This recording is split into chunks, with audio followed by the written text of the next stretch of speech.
So I met him in person, looked like his pictures, really charming, like really kind of opening up to me. So we had a coffee, he was talking about his job, he was the CEO of a big diamond company. On the first day I met him, we traveled on this private jet. I fell quickly and I fell hard. Welcome to Radio Davos, the podcast from the World Economic Forum that looks at the biggest challenges and how we might solve them. This week, the Tinder Swindler. You may have seen the unbelievable Netflix documentary about how this woman's dream first date spiraled into a nightmare. They came to my work, to special security agents, and told me that they had a long investigation on him. They asked for if I had a picture of him. When I showed them the picture, they just looked at each other and they nodded. My life was just falling apart. Far from being a one-off case fueling the public's appetite for bizarre true crime stories, romance fraud is actually a global multi-billion-dollar industry, part of the booming criminal business known as cybercrime. It's a very good example of cybercrime. It's playing on a very basic human need. The need to be loved has been around as long as people have been here. What's different and why has romance fraud changed? Cyber-enabled fraud allows us to do these things at scale. Subscribe to Radio Davos wherever you get your podcasts or visit wef.ch/podcasts, where you'll also find our sister programmes Meet the Leader and Agenda Dialogues. I'm Robin Pomeroy at the World Economic Forum, and with this look at romance fraud, cybercrime, and the real-life case of the Tinder Swindler. Everyone thinks that this is old women, vulnerable, sitting at home, knitting type of crime, but it's not. Do you enjoy true crime documentaries? Maybe you caught this one on Netflix. You can find a bit of everything on Tinder, but one little swipe can change your life. I only miss you when it rains. The Tinder Swindler is a mind-boggling case of romance fraud in which a charming, handsome and apparently very rich man meets women on a dating app, gets them to fall in love with him, and then cons them out of a lot of money. $20,000, $30,000, $140,000? his life depended on me. That's when police tell me the man I loved was never real. An extraordinary confidence trick that leaves the anxious viewer very relieved that this is not their own story. But it is the story of this week's guest. Cecilie Fjellhøy is the Norwegian woman at the centre of the documentary whose life was torn apart by the actions of a conman. A survivor of romance fraud on a grand scale, she now advocates for the rights of and support for others who find themselves in similar grim circumstances. In this episode, we'll also hear from Sean Doyle, who works at the World Economic Forum's Centre for Cybersecurity, on just how widespread romance fraud really is, why it's a multinational, multi-billion form of cybercrime, and what is being done to combat it. But first, Cecilie Fjellhøy, interviewed here by my colleague Anna Bruce Lockhart. You were defrauded out of over £200,000 by a man who went to just the most unbelievable length to disguise himself and fool you into trusting him. Can you tell us a little bit about that? I know you've told the story a million times before, but just for the background to the rest of the conversation we're going to have. Yeah, I met a man first on Tinder back in 2018 and we matched up, and I was the first one who wrote a message to him because I could see that he was traveling a lot around. He had a look that I liked, and the next morning we met for a coffee in London. So I met him in person, looked like his pictures, really charming, really kind of opening up to me. So we had a coffee, he was talking about his job, he was the CEO of a big diamond company, was traveling around, wining and dining clients, signing contracts. So that was kind of his job. We really connected. He was telling me about his daughter, and at the end of the coffee, he was like, I really want this to continue. I want to see you more. And I was like, yeah, me too. It's a shame, But he said, do you want to join us? Do you want to join us today? We're going to Bulgaria for a business trip, but I would love for you to join us. And unfortunately, at the time, I had just moved to London. I was finishing up my master thesis, so I was just working part-time. So I was going to work on my master thesis that day. So I actually had the opportunity to go with them. So I said yes. And then when we got out from the coffee, I was introduced to this entire team of people working for him who had been waiting for him. So I met his business partner, private assistant, I met his bodyguard and several drivers, and I met his daughter and the baby's mother. So you can imagine it was proper overwhelming feeling of seeing how an entire different life was. And it was wonderful. Like, so that's when the private jet trip happened. So on the first day I met him, we traveled on this private jet. And I fell quickly and I fell hard. And we talked every day, FaceTime. He was always available, always caring. Everyone I talked to said that Simon is amazing. He is so caring, he's funny, and he was really funny with you. And I was in that state that I was like, wanted almost to protect him because he had so many people around him, kind of like, if you're a rich guy, there's a lot of vultures around. And I was like, well, why can't we just be in my apartment in London and make tacos? And I was trying to kind of get him to relax more. But it's the reason why he had a bodyguard. So he said to me that he had gotten some threats from his competitors because he was doing so well in the business, but everything was going to be fine. But it was the reason why he had the bodyguard, Peter. And after a while, getting small drips, he couldn't come to London anymore. And then he was showing me pictures of, funeral flowers he had gotten on his door. And he was showing me CCTV of a break-in of his apartment in his home country. And I was like, wow, like are you safe? Like I was sending him several messages. It was like, I was really feeling for him because I was like, what is this life?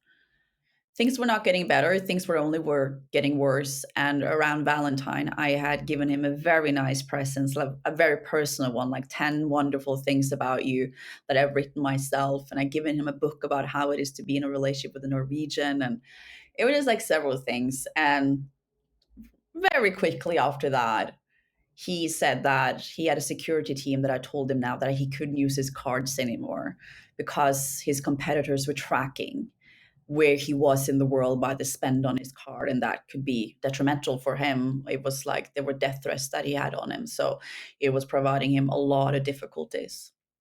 And at this point in time, then he asked for a favor. The favor wasn't money, it was security. So he's asking me, do you have a credit card that I could just use your name to travel safely under? So you could travel safely and be Cecilie Fjellhøy and not Simon Levive. And at this point in time, I have to say, the request felt so small compared to what he had given me, both experiences, emotional support. For me, I was like, this man is so caring. What kind of person would I be now if I would then say, no, you can't even borrow my credit card, with the notion that this was a very difficult situation for him. So unfortunately, I took up a credit card. I traveled to Amsterdam to see him, and he started using it very quickly and was racking up it very quickly. So I had to then talk to the bank because they were blocking the card, lying to them where I was in the world. If he was in Cape Town and it was blocked, I had to call, pretend, hi, I'm in Cape Town. I'm trying to spend $550, dollars. Can you open it?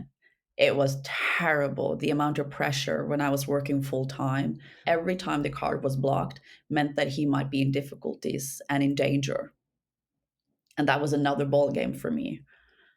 And of course, things didn't get better. It only got worse. When I was visiting him, they created immersive theaters around me where I was with him one day during Easter, and we were going to be together for Easter. We are going to travel away. And I was like, finally, you really need to, you're in such difficulties. We need to get away. But then Peter calls and said, Simon, they found you. They found you. You have to leave now. I have a plane ready for you. I don't know where you're going, but you need to leave now. And Simon was, I can't. Like, I've just come here with Cecilia. But in the end, he left me. And we had to, turn off the lights in the apartment, look through to see if we saw the enemies. I was scared we hadn't locked the front door. It was terrible. And you're feeling it yourself. Further on, he made me have to remove my last name on my Instagram because they were going after me, and change my profile picture. And it was just insanity. And then they got attacked in Copenhagen as well, where I got woken up at 2 a.m., where his bodyguard had been attacked and they just had to flee. And he had to go into hospital. And I remember his words so clearly, like, we are in a war right now, we. And using the we, that is not just him, it's us together. It's so powerful. And that's what I saw, like mixing the love that I had for him and the care and being scared, you have a very strong cocktail there to get people to do what you want. And he got me to do insane stuff, you know. I took out £25,000 in cash and traveled with that. Who is that? You know, that was not me. So after a while, you know, I was fearful for him. So I started taking up high consumer debt loans in Norway because he was racking up the bills and it was insanity. So in the end, I'd taken up 9 loans and over £200,000 in just 54 days. 54 days. So that is kind of the story of it, like quickly. But the insanity around the pressure, you never know when a phone call is going to come. You never know when an SMS is going to come in where he's in trouble, or a message where he just says he loves you and misses you. And you're like, oh, like this is like, so he was my one constant. That was him. I was more fearful of what would meet me on the outside when I realized what was happening to me than when I was it with him. Because as long as I had contact with him, as long as he was with there and he was promising me that everything was going to be okay, that was more powerful than take that into what is actually going on here. This is not a healthy, good relationship. This is pressure beyond belief.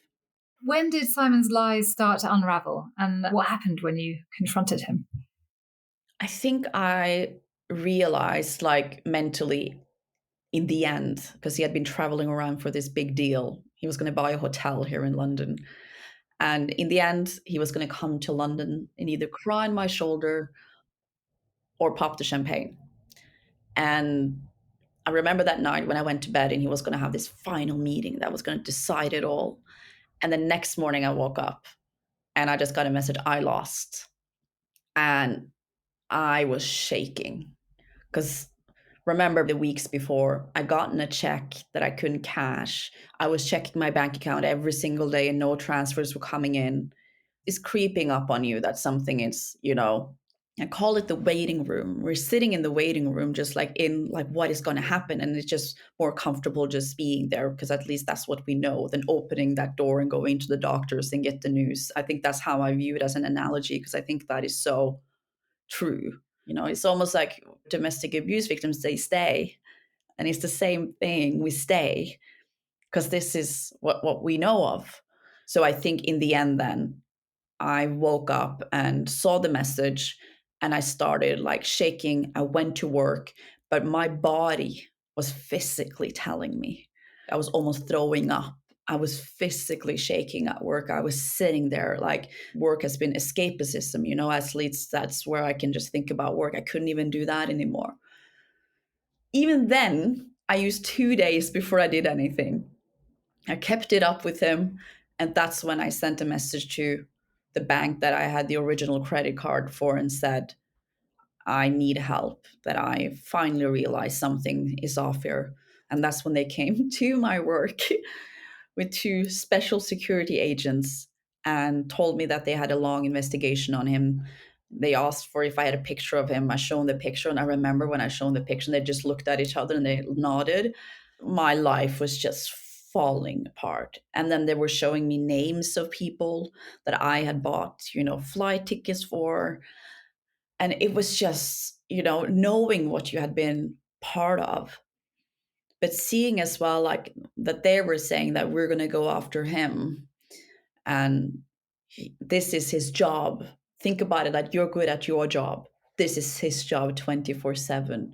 You should not feel bad about what happened to you. He's a professional. And that's was kind of, I was lucky in the sense that that day, that was the kind of words I was getting instead of getting what I got later that, oh, it's your fault what happened to you, when we have a perpetrator and a clearly big criminal here. Like, and I got to know later on that he had already been in jail in Finland for the same thing, different name, but the same things. And he shouldn't even have been in Europe. It's sad because you thought that you would be protected, but this has really shown me that we need to be much more vigilant, that we are not being protected as much as you were thinking. I was kind of having a naive view that if you had been sentenced and you're not allowed to be in Europe, you're not allowed to be in Europe, you know.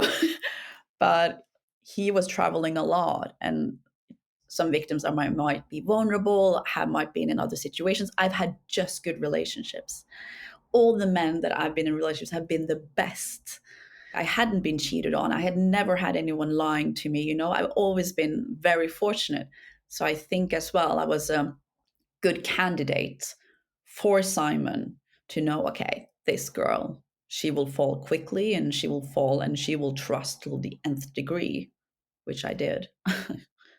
So you had the security agents who were quite nice to you on the day, but then, of course, you had follow up with the banks and the legal system where you didn't have such a good experience.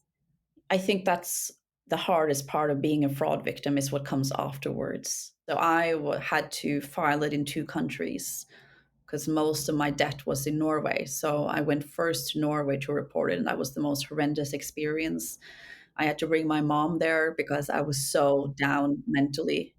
Took maybe 1.5 hours, and then they dropped it after 3 weeks. Even though he had been in Norway, there was stuff that they could have helped out with. And then I reported it in London. He sent me some death threats after I started kind of snooping around, because you met so many people. I met friends of him in Netherlands as well. I was like, who were they? Were they in on it? So when he got news of that, he was not really happy. I think when I then went to London, this is 6 years ago, the police did not understand what romance fraud was, what I had endured personally. You look at it as, oh, you lost some money, tough luck. And since I'd sent in some fake documents to the banks that I didn't know what was fake at the time, they decided to make me a suspect. Almost a year later, I had to go into questioning as a suspect, which was horrendous, if you can imagine how that was. And then later on, over a year later, they dropped my case against Simon, but dropped their case against me as well. So it took 2 years, if you can imagine. I would have to say 2 years where I was not viewed as a victim from a professional sense. I have gotten an apology from the police in London for now, because I made an official complaint.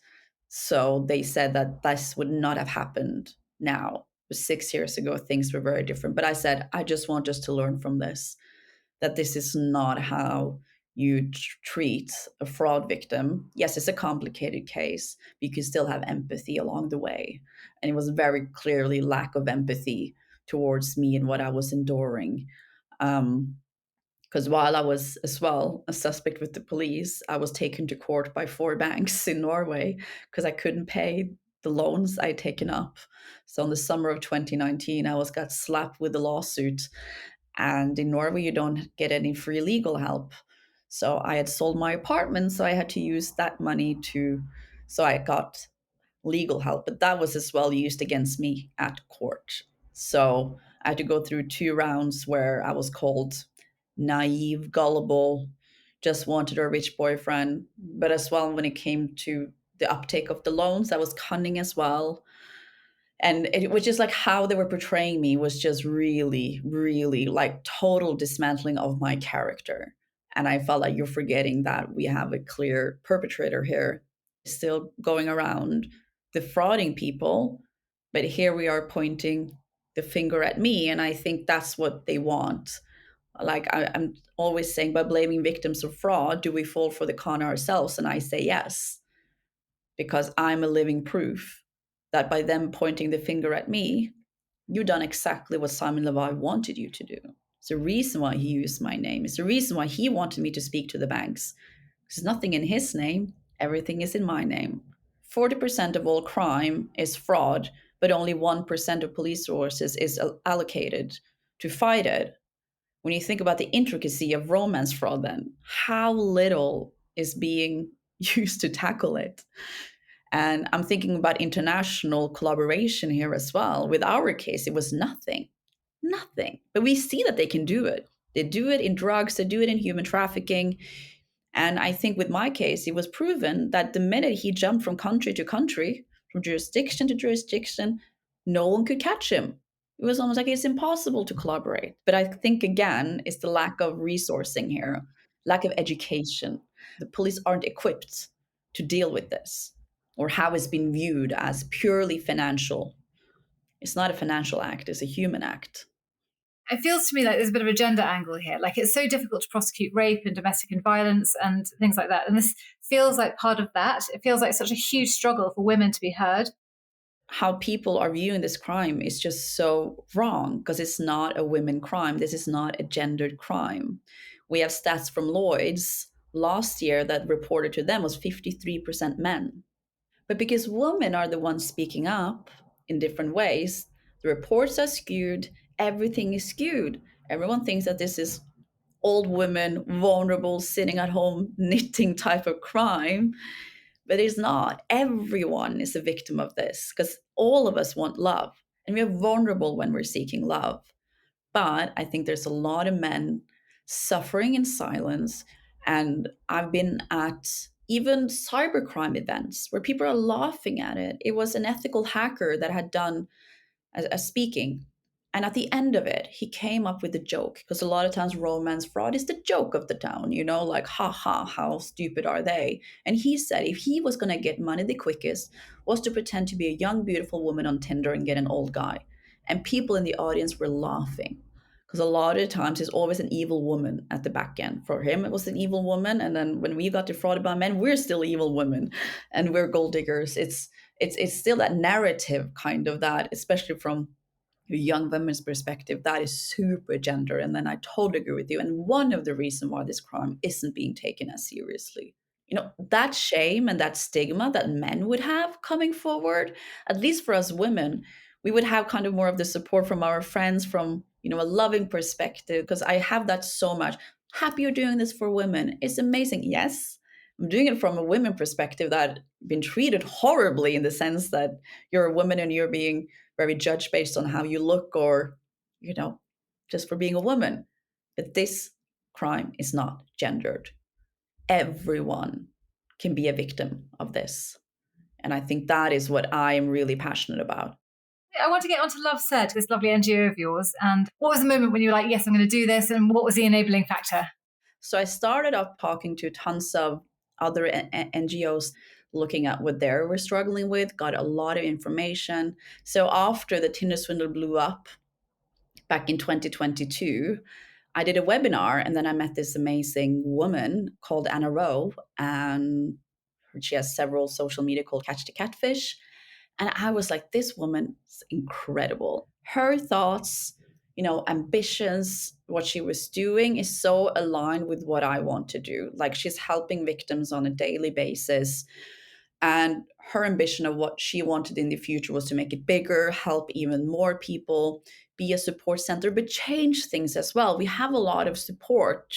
Okay, we're here for the victims, but we want fewer victims, or we want more victims to be taken care of properly.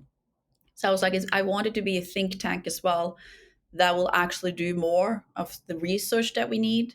There are no numbers, for example, on suicides, on foreclosures, on sick leave. What is this costing society? We don't have any numbers. So it's super difficult to talk about something or get anyone to take action, get politicians to take actions, social media companies to take actions. So that is what that was. So we instantly connected, and we were thinking, okay, let's create something that will make an impact. And that's when Love Said was born a year ago. And we've been working throughout the last year, business plans, doing several talks around the UK, where we have been talking to banks, police forces, which has been amazing to see that they're changing, that they see victims as resources, that we have something to come with. Love Said can provide the training on how to speak to fraud victims, how to treat them.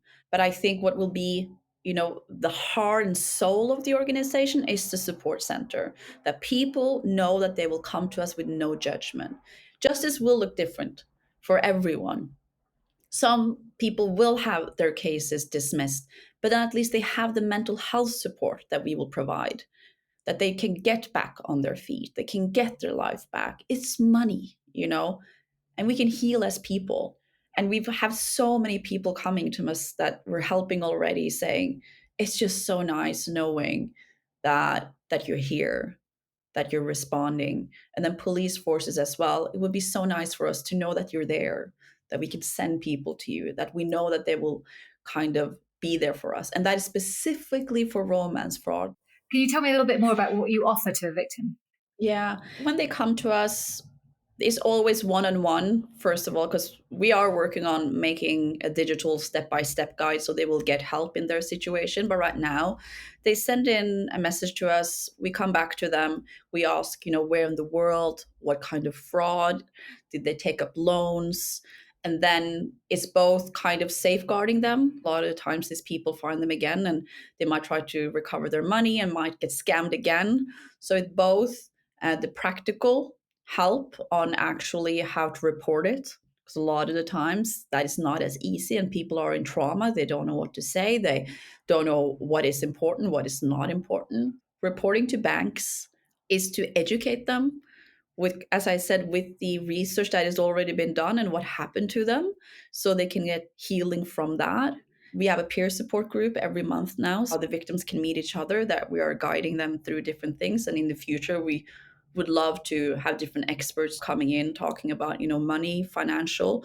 So it's actually just helping them through their journey. We maybe helped like 6,000 in total, like one-on-one throughout the years. We help family and friends as well. We have sometimes them coming to us. We see a lot of it actually, family who are seeing either their mom, dad, sister, who are in difficulties, that they're being scammed, but they refuse to believe. Because if you go to a fraud victim, and the stigma around that you're stupid if you get defrauded, is that you're being defrauded, your guard is up. If you take them on a journey, the 5 whys, I call it, if you can't explain it in 5 ways, it's not a good idea. Because if you stop being able to explain it on the 3rd one, it's a bad idea. If you don't know enough about your partner or why he needs the money that you can't explain it, bad idea. So you're taking the victim on the journey themselves, because they themselves need to realize it. So it's kind of just giving them the tools. And sometimes it's just like putting that little doubt in their mind, and in the end, they might come back a week later, 2 weeks later. This is the long game. This is why banks sometimes are not the best people to approach someone that they think is being defrauded, because they don't have the time. I remember when the first bank blocked my card, they said, "We know you're not the one using your card." And I knew I'd done something wrong by giving him my card. You're not supposed to do that. So I was so scared because it was so accusatory. And so I felt that I was going to be in trouble. That is not how you do it. If you knew then I was using my card, most likely I was being defrauded. Why didn't you contact police? It was a lot of money. It was £68,000 in 3 weeks. Why didn't you reach out to me again, kind of in a more is everything okay with you? Are you going through stress? There's several things you could do. So I think Loveset is kind of like an extended arm of this. And we really want to be in addition, to what the banks are already doing. We know they're doing a lot of great work, but they don't have the time. Cecilie Fjellhøy was talking to Anna Bruce Lockhart. Wouldn't it be nice to think that romance fraud is rare, that it couldn't happen to you or your loved ones? Unfortunately, that is not the case, as you'll hear now from Sean Doyle, an expert on cybercrime at the World Economic Forum. Sean Doyle, I'm lead for the Cybercrime Atlas at the World Economic Forum. So Sean, Cecilia's story is a fascinating one, quite disturbing in many ways. But is it really cybercrime? How does it relate to the work you do at the World Economic Forum? So it's a very good example of cybercrime. It's playing on a very basic human need. Look, the need to be loved has been around as long as people have been here.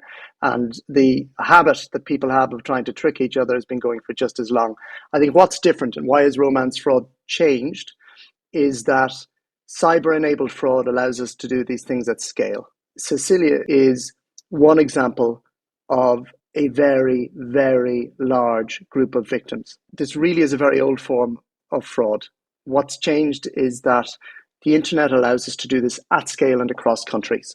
So very often these scammers are not sitting in the same country as the victim. That allows them to go after multiple victims at the same time.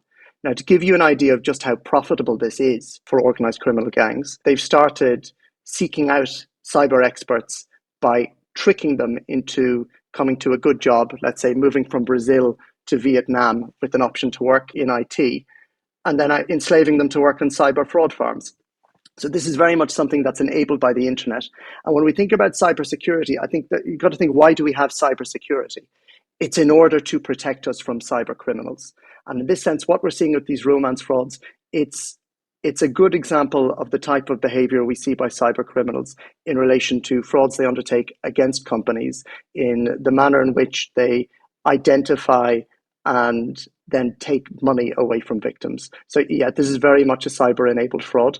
Cecilia makes the point that probably there's lots of this stuff that's underreported, probably because people are ashamed or embarrassed. It's so personal, isn't it? I mean, it's amazing, her story, which might be extraordinary because it involves private jets and apparently a cast of characters that she met in real life. There's probably a lot of more low-level, perhaps, stuff that doesn't involve a private jet and a cast of characters. But as you say, maybe an actual human being who is not who they say they are, who is employed by a criminal gang. Do we really know how widespread this kind of criminal industry is? Look, I can say this much. It is enormous and it is global. The Global Scam Alliance has put out an estimate of, I think, $1 trillion in profits. We come back to recent incidents we've had of 220,000 plus people being recorded as being trafficked to work in cyber fraud farms. We can really say that that is probably the tip of the iceberg. We've seen a large number of arrests in countries like the Philippines, Thailand, India, and across Europe, where criminals who were not previously into cybercrime are getting involved in this simply because of the amount of money they can get out of it and the reach they have through the internet to get a very large number of victims. It's kind of a low risk, high return business model, maybe. At the moment, now, I would say there is some good news, particularly since December of last year, so over the last 5 or 6 months. We've seen that law enforcement is getting better at working within country, cooperating with law enforcement in other countries, which is absolutely necessary if the victim is sitting in Norway or the UK, as Cecilia was, but the criminal might be in a completely different part of the world. But they're also getting much better at taking advantage of the expertise in the private sector. So to give a recent example, in the UK, what's called a cybercrime as a service group was taken down. A group that was simply providing like the equivalent of software services that you get for a corporation, but aimed at criminals. It's called LabHost, was taken down. They had about 70,000 victims, and it took collaboration between 37 different sets of law enforcement in different countries to take them down.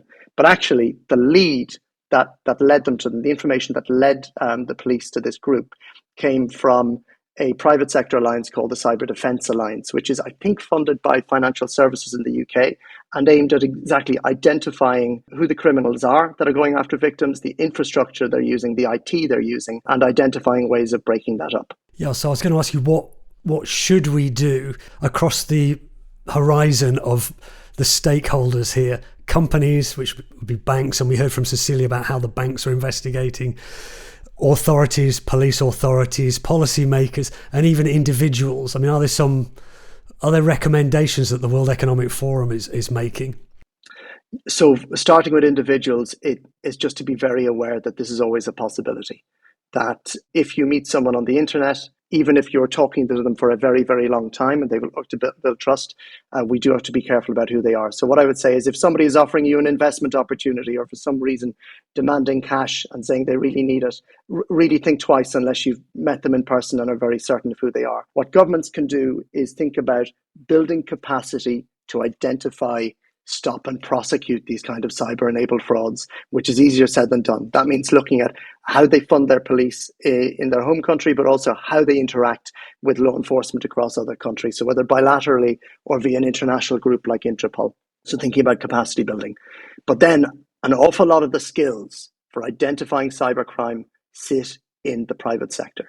The ability to identify and deal with the infrastructure being used by criminals, their IT infrastructure, sits with the private sector. So it's very important to identify ways of allowing government agencies to collaborate with the private sector to share information on these criminals, but also allowing private sector members to work together. Because what we've seen from the work done by the Cyber Defence Alliance, which is in the financial sector, but also by a forum-hosted project called the Cybercrime Alliance, where we brought together cyber experts from a number of different sectors, is that when you bring experts from different areas together, they can create new forms of information on how these criminals operate, what they're using to operate, and help us kind of map out what they're doing and understand where we can cause the most pain and disruption for them.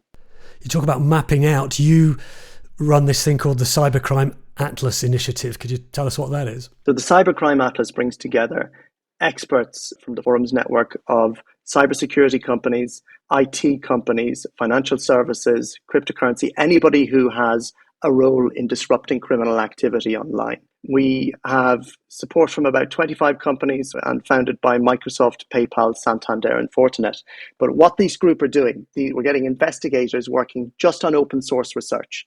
So overcoming that barrier that companies have of sharing their own information or sharing personal information, what they are doing is saying, can they, just using what's out there on the internet, build up something new and map out the activities of cyber criminals and how they go about doing their business with the aim of us being able to disrupt them more effectively. And, that's an experiment. I'm glad to say that the first part has worked out very well. We are able to create new and valuable research on these criminal groups, and it does have operational value. What we need to see in the forum then is how we go about scaling this so it can have greater global impact. Have you noticed any differences, any progress kind of in the real world? Cecilia's story was a few years ago. She tells us about how she felt she was being blamed. Obviously, she had been lured into doing some wrong things herself, but she says she was treated very badly and she could understand why people wouldn't report this kind of stuff for a number of reasons. Do you think things have improved since then, which was several years ago?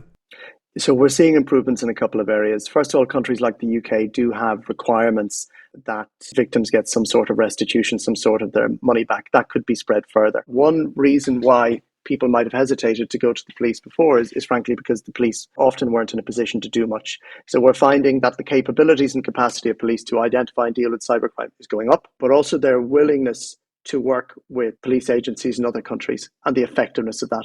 So we're seeing that people are more able to identify and stop cyber criminals, but also the speed of response is going up.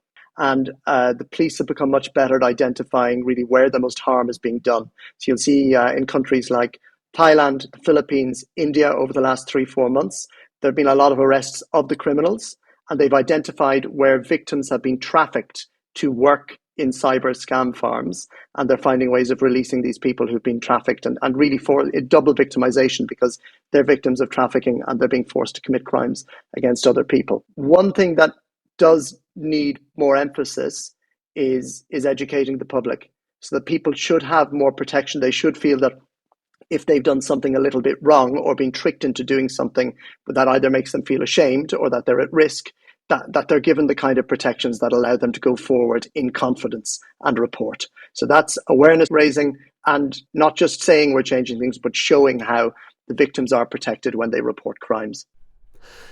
And here's a question that probably gets asked in every single interview I've done in the last 18 months.